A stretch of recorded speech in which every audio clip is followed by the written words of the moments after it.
Assalamualaikum warahmatullahi wabarakatuh. Gimana kabarnya anak-anak hari ini? Oke, di dalam kali ini di pelajaran geografi di kelas 12 semester 1 kalian akan mempelajari tentang 3 hal.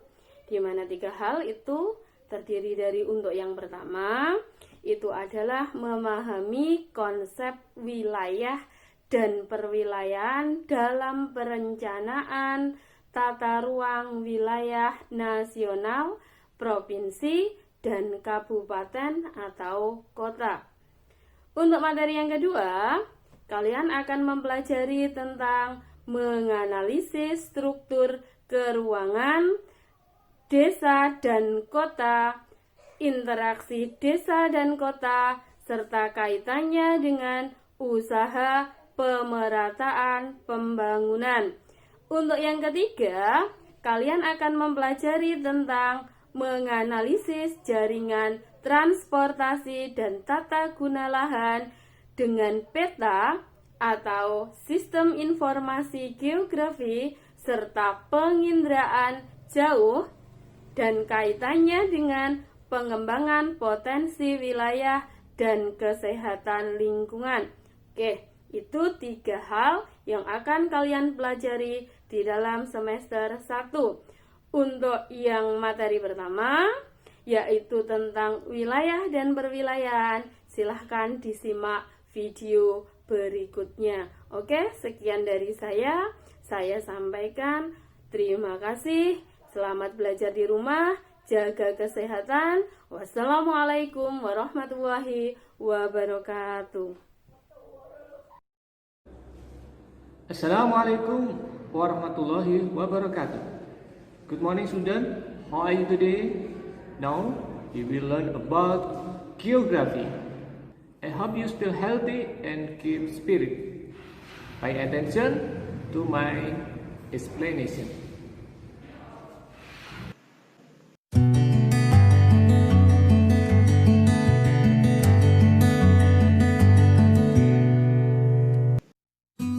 Pada pertemuan kali ini, kita akan membahas tentang wilayah. Tentunya kita sering mendengar istilah wilayah. Ada wilayah hutan, ada wilayah pantai, ada wilayah pertanian. Tapi, apa sih yang sebenarnya dimaksud dengan wilayah? Wilayah atau region merupakan ruang di permukaan bumi yang memiliki ciri atau karakteristik tersendiri yang membedakan dari wilayah-wilayah sekitarnya. Secara ukuran, wilayah memiliki berbagai variasi, baik dari segi luasnya ataupun dari segi yang lain. Wilayah tersebut terdiri dari berbagai komponen. Ada komponen biotik, abiotik, dan budaya. Yang termasuk dalam komponen biotik atau makhluk hidup, di dalamnya ada manusia, hewan, ataupun tumbuhan. Sedangkan komponen abiotik meliputi tanah, air, dan udara. Dan komponen budaya di dalamnya ada kebudayaan dan teknologi. Adapun karakteristik khas pada suatu wilayah lebih dipengaruhi dari aspek fisik permukaan bumi dan budayanya. Contohnya, wilayah pedesaan dan wilayah perkotaan.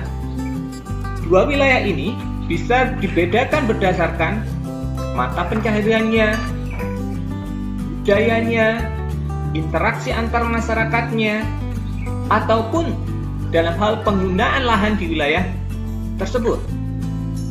Selanjutnya, menurut Hudson, Glassos, dan Huysman, wilayah dibagi menjadi 2 kategori, yaitu wilayah formal dan wilayah fungsional.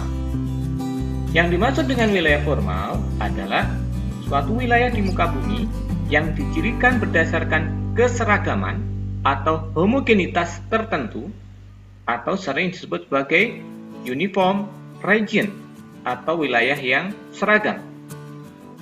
Pada umumnya, wilayah formal didasarkan pada kesamaan topografi, jenis batuan, iklim, jenis vegetasi, maupun aktivitas manusianya. Contohnya, wilayah pegunungan. Wilayah pegunungan mempunyai keseragaman berupa morfologinya, yaitu ketinggian dan kemiringan lereng. Berbeda dengan wilayah pertanian. Kriterianya berdasarkan pada jenis tanaman dan pengolahan lahannya. Jadi bisa kita simpulkan, karakteristik tipe wilayah formal meliputi yang pertama, tipe homogenitas atau disebut juga homogeneous region, formal region, ataupun uniform region. Yang kedua, bersifat statis. Yang ketiga, tidak aktif. Yang keempat, terbentuk karena adanya keseragaman atau kesamaan baik kriteria fisik atau sosial. Dan yang kelima, wilayah inti umumnya terdapat di bagian tengah. Selanjutnya mengenai wilayah fungsional. Wilayah ini adalah wilayah yang banyak diatur oleh beberapa kegiatan dan saling terkait, ditandai adanya interaksi dengan wilayah sekitarnya. Misalnya, wilayah Jabodetabek.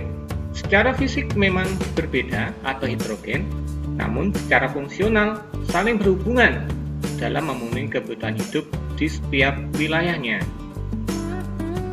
Di situ bisa kita lihat, pusat kegiatan utamanya adalah di Jakarta, sedangkan wilayah-wilayah sekitarnya seperti Bogor, Tangerang, Bekasi sebagai penopang kegiatan di Jakarta.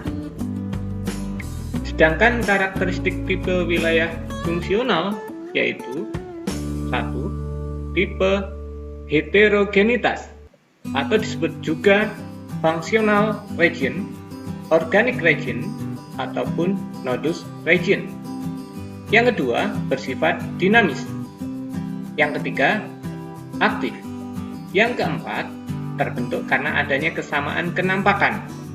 Dan yang kelima, merupakan sebuah wilayah yang difungsikan.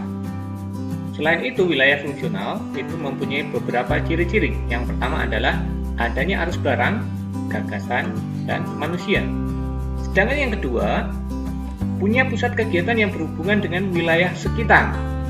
Yang ketiga, pusat menjadi pusat pertemuan antar barang, gagasan, dan manusia secara terorganisasi. Sedangkan yang keempat, ada jaringan jalan tempat berlangsungnya tukar-menukar.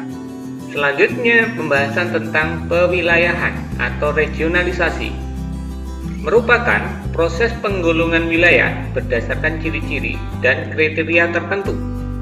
Pewilayahan adalah upaya untuk membagi-bagi permukaan bumi ke dalam sebuah wilayah-wilayah untuk tujuan tertentu. Contohnya, untuk perencanaan pembangunan, karena setiap wilayah memiliki kondisi yang berbeda-beda. Klasifikasi atau penggolongan wilayah dapat dilakukan secara formal maupun secara fungsional. Selanjutnya, manfaat pewilayahan atau regionalisasi. Yang pertama, mengurutkan dan menyederhanakan informasi mengenai keanekaragaman dan gejala atau fenomena di permukaan bumi. Yang kedua, untuk meratakan pembangunan di semua wilayah sehingga dapat mengurangi kesenjangan antar wilayah. Yang ketiga, memudahkan koordinasi berbagai program pembangunan pada setiap daerah. Yang keempat, memantau perubahan-perubahan yang terjadi baik gejala alam maupun manusia. Okay, thank you for your attention.